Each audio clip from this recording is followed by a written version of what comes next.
Hello friends, હું છું Divya food કિચનમાં તમારું સ્વાગત છે. તો ફ્રેન્ડ્સ, આજે આપણે બનાવીએ એકદમ સોફ્ટ અને પોચા સુરતી ઈદડા જે મોઢામાં મૂકતા જ ઓગળી જાય. જુઓ કેટલી સરસ જાળી પડી છે અને કેટલા સોફ્ટ બન્યા છે. આ રીતે એકદમ પરફેક્ટ ટેક્સચર મળશે, ફાટશે પણ નહીં અને ચોંટશે પણ નહીં. અને આ પરફેક્ટ સુરતી ઈદડા બનાવવા માટે કઈ કઈ ટિપ્સ ધ્યાનમાં રાખવી તે આખી વિડીયોમાં બતાવીશ. તો ફ્રેન્ડ્સ, સૌથી પહેલાં અહીંયા મેં 3 કપ જેટલા ચોખા લઈ લીધા છે. તમે બાસમતી રાઈસ સિવાય કોઈ પણ રાઈસ લઈ શકો છો. તો અહીંયા મેઝરમેન્ટ પ્રમાણે બધું જ માપ લેવાનું છે. એક વાટકીનું માપ લઈ લેવાનું છે, તેનાથી જ આપણે બધું માપ લેવાનું છે. તો અહીંયા મેં 3 કપ ચોખા લીધા છે, તેની સામે 1 કપ જેટલી અડદની દાળ લીધી છે. આ રીતનું પરફેક્ટ મેઝરમેન્ટ રાખવાનું છે. અડધી ચમચી જેટલી મેથીના દાણા લઈ લીધા છે, જેનાથી આપણું જે ખીરું આવશે એકદમ ફટાફટ આવશે. તો હવે બધાને આપણે મિક્સ કરી દેવાનું છે. ત્યાર પછી આ બધાને આપણે 2 થી 3 વખત પાણીથી વોશ કરી દેવાનું છે. પાણીથી વોશ કર્યા પછી તેની અંદરનો જેટલો પણ કચરો હશે બધો જ કચરો કાઢી નાખવાનો છે અને પાણી જ્યાર સુધી ક્લીન નહીં આવે ત્યાર સુધી આપણે તેને વોશ કરવાનું છે. તો અહીંયા હવે આ જે ગંદુ પાણી છે તેને આપણે કાઢી નાખવાનું છે. હવે 2 થી 3 વખત મેં અહીંયા વોશ કરી દીધું છે. ત્યાર પછી આપણે ચોખ્ખું પાણી તેની અંદર એડ કરી દેવાનું છે અને આ બધું ચોખ્ખું પાણી એડ કર્યા પછી એક વખત બધું મિક્સ કરી દેવાનું છે અને તેને ઢાંકીને 5 થી 6 કલાક માટે પલાળવા માટે મૂકી દેવાનું છે. ફ્રેન્ડ્સ, જો અહીંયા તમારે ઉતાવળ હોય તો તમે ગરમ પાણીમાં પણ પલાળી શકો છો. હવે આ બાજુ અડધો કપ જેટલા પૌવા લઈ લીધા છે, તેની અંદર પાણી એડ કરી દેવાનું છે અને પૌવાને પલાળી દેવાના છે. તો હમણાં તેને સાઈડ પર મૂકીએ. અહીંયા 1 કપ જેટલું દહીં લઈ લીધું છે, ખાટું નથી લીધું, એ વાતનું ખાસ ધ્યાન રાખવાનું છે. તેને હમણાં સાઈડ પર મૂકી દઈએ. હવે 6 કલાક પછી તમે જોઈ શકો છો કે ચોખા અને દાળ બંને એકદમ પરફેક્ટ રીતે ફૂલી ગયા છે. આ ચોખા અને દાળને આપણે ગ્રાઇન્ડ કરવાના છે, તો એનું જે પાણી છે એનો યુઝ નથી કરવાનો.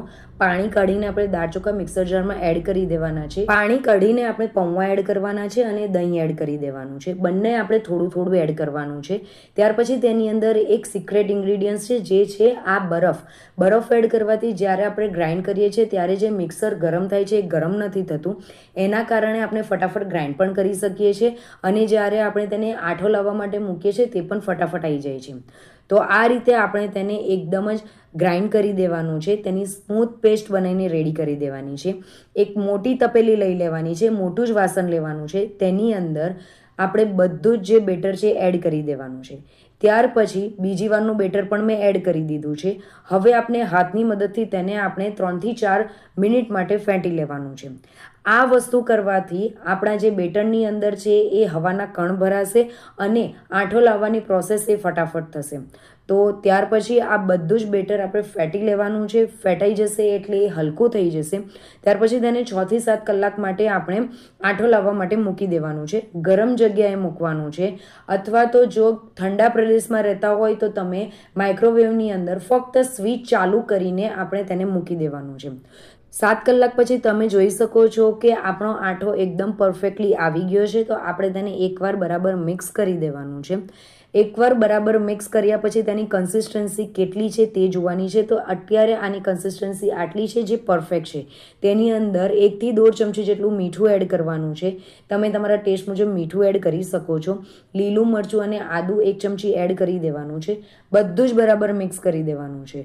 ફ્રેન્ડ્સ, અહીંયા બેટરની કન્સિસ્ટન્સી આ રીતની જ રાખવાની છે. વધારે ઢીલી નથી રાખવાની કે વધારે ઘટ નથી રાખવાની.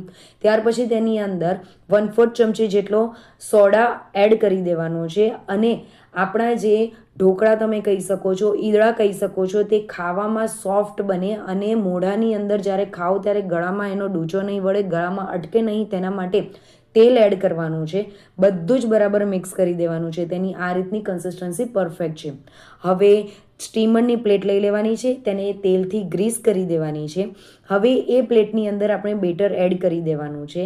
3 થી 4 ચમચા જેટલું બેટર એડ કરી દેવાનું છે અને તેને આ રીતે ફેલાવી દેવાનું છે. ત્યાર પછી ઉપરથી તમે મરી પાવડર એડ કરી શકો છો, સ્પ્રિંકલ કરી દેવાનું છે, છાંટી દેવાનું છે અને તેની સાથે તમે લાલ મરચું પાવડર પણ છાંટી શકો છો. અહીંયા સ્ટીમર ગરમ કરવા માટે મૂકી દીધું હતું અને એની અંદર સ્ટીમરની પ્લેટ મૂકી દેવાની છે અને એટલીસ્ટ 15 મિનિટ માટે તેને સ્ટીમ કરી દેવાનું છે. જ્યાર સુધી ઈદળા સ્ટીમ થાય છે ત્યાર સુધી આપણે તેની ચટણી બનાવવાની છે. તો મિક્સર જારની અંદર 1 કપ જેટલા ધાણા ડાખડીની સાથે એડ કરવાના છે. અડધો કપ જેટલા ફુદીનાના પાન એડ કરવાના છે. અહીંયા મેં મોટી કડી લસણની લીધી છે એટલે 2 જ એડ કરી છે. જો તમે લસણ નહીં ખાતા હોય તો સ્કીપ કરી શકો છો, અથવા તો નાની કડી હોય તો તમે 3 થી 4 કડી લઈ શકો છો.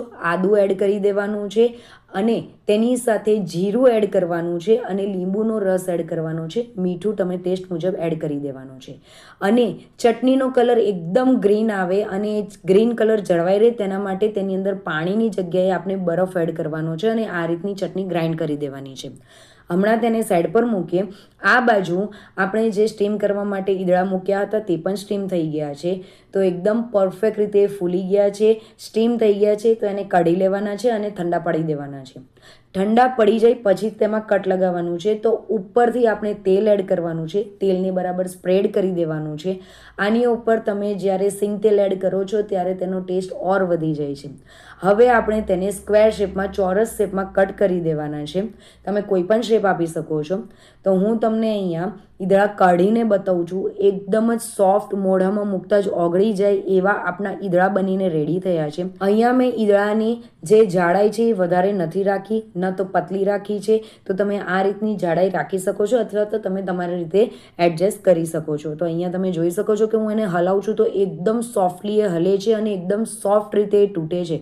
તો ફ્રેન્ડ્સ, આ ઈદળાને તમે આપણે જે ચટણી બનાવી હતી તેની સાથે તમારે સર્વ કરવાનું છે. તો ફ્રેન્ડ્સ, આ ઈદળાની રેસિપી અને ચટણીની રેસિપી એકવાર જરૂરથી ટ્રાય કરજો. આ ગરમ ગરમ ઈદળાની સાથે જો કેરીનો રસ મળી જાય તો મજા જ પડી જશે.